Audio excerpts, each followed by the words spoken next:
因那沙特阿拉伯已经对外宣布，明年开始因会主办电竞世界杯，希望透过这项大型的比赛，加上因会要提出史上上悬的总奖金，希望会当带动250间做电动的游戏公司来创造39000的工作机会。这嘛是沙特阿拉伯这个国家2030年愿景的一部分。因讲因的目标是要实现经济多元化，唔是干那靠石油在赚钱。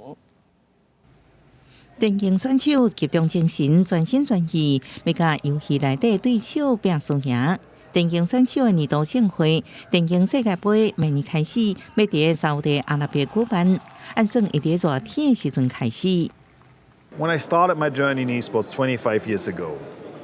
the best thing we could achieve for was not being stigmatized. The opportunity we can have now with the Esports World Cup to have players from all over the world, from the most remote place,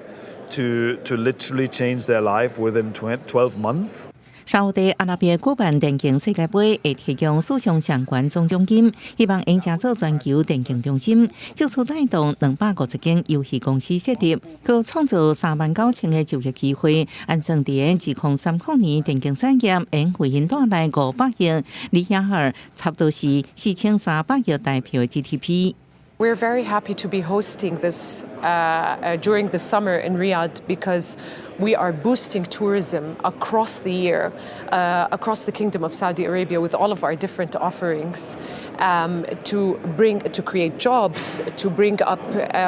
occupancy in hotels, to boost our even other destinations during the summer that are at their peak. 沙特王储沙尔曼听讲是真爱决战时刻这个游戏的人，伊表示办电竞世界杯是2030年愿景的一部分。政府要开数千亿美金来实现国内经济多元化，佮减少外口石油。公司新闻陈慧仁报道。